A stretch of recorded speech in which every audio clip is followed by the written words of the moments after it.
अस्सलाम वालेकुम viewers, tasty planner YouTube channel में आप सबको मोस्ट वेलकम। देखिए, मटन मसाला बनाने के लिए एक लार्ज साइज की कटी हुई प्याज ब्लेंडर में डाल दें, एक कटी लहसुन की, एक लार्ज साइज का अदरक का टुकड़ा, 10 से 12 हरी मिर्च, 4 लार्ज साइज के टमाटर।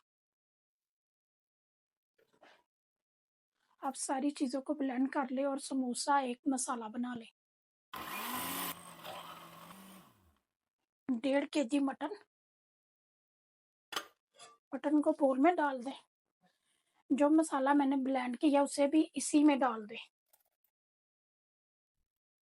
1/2 टेबल स्पून नमक, 1 टीस्पून सुरख मिर्च, 1 टीस्पून काली मिर्च का पाउडर, 1 टीस्पून हल्दी पाउडर, 1 टीस्पून दरदरा सा सूखा धनिया, 1 टीस्पून साबुत जीरा।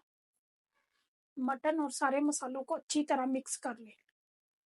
नए व्यूवर से रिक्वेस्ट है कि चैनल पर नए हैं तो चैनल को सब्सक्राइब करें और बेल आइकन को प्रेस कर दें। मसाले को मैंने अच्छी तरह मिक्स कर लिया। अब इसे 30 मिनट के लिए रेस्ट पर रख दें ताकि ये अच्छी तरह मैरिनेट हो जाए और मैं आपसे आधे घंटे के बाद मिलती हूँ।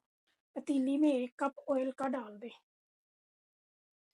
20 से 25 साबुत काली मिर्च, 1 बादियान का फूल, 1 छोटा टुकड़ा दालचीनी का, 1 बड़ी इलायची, 2 छोटी इलायची, 2 से 3 लौंग।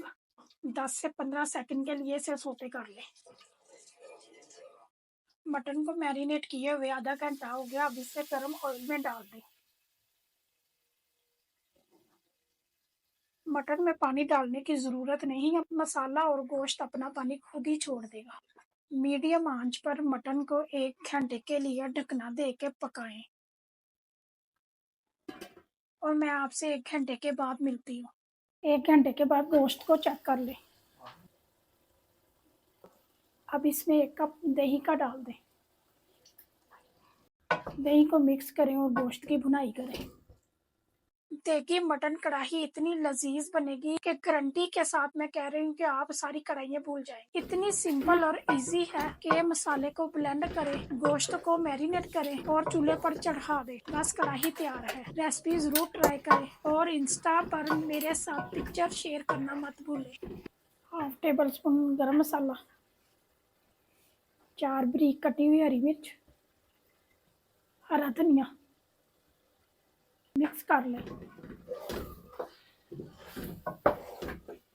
देखिए, मटन कढ़ाई तैयार है। कढ़ाई को मटन के शौकीन अपने फ्रेंड और फैमिली मेम्बर के साथ शेयर करें। बहुत सारी दुआओं और प्यार के साथ मुझे दे इजाज़त। अगली वीडियो तक अल्लाह हाफिज़।